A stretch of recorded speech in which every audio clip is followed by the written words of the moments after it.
अंधेरों में धोखा। भाग 8 प्रतिबंधित संबंध।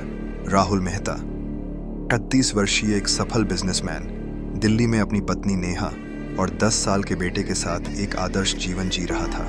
लेकिन बंद दरवाजों के पीछे राहुल का अपनी युवा और महत्वाकांक्षी सेक्रेटरी पूजा के साथ गहरा प्रेम संबंध था। 25 वर्षीय पूजा सुंदर, बुद्धिमान और ऐशो आराम की जिंदगी की चाह रखने वाली लड़की थी।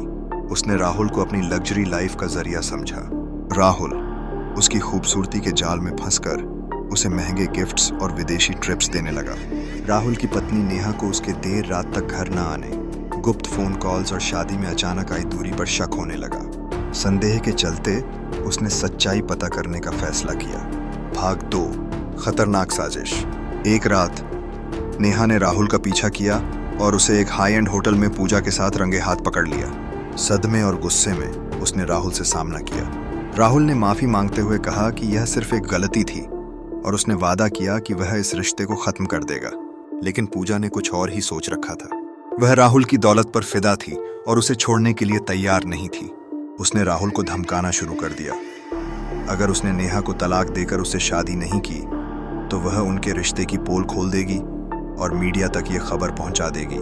राहुल, जो अपनी फैमिली और अपनी प्रेमिका के बीच फंसा हुआ था, एक घातक योजना बनाने लगा।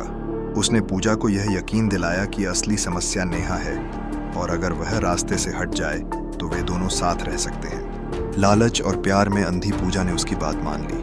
भाग 3 हत्या। एक शाम नेहा को एक अनजान नंबर से कॉल आया। कॉलर ने खुद को एक कोरियर कंपनी का कर्मचारी बताया और कहा कि एक जरूरी पार्सल लेने के लिए उसे एक सुनसान जगह पर आना होगा। जब नेहा वहां पहुंची तो उस पर अचानक हमला हुआ। एक नकाबपोश हमलावर ने उस पर चाकू से कई वार किए और उसे लहूलुहान छोड़ दिया।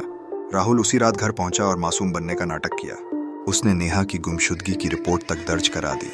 अगले दिन पुलिस को नेहा की लाश एक सुनसान गली में मिली। मामले की जांच शुरू हुई और राहुल ने खुद को दुखी पति के रूप में पेश किया। लेकिन एक छोटी गलती ने सब कुछ बदल दिया। भाग 4 सच सामने आया। पुलिस को हत्या के स्थान के पास एक सीसीटीवी फुटेज मिला।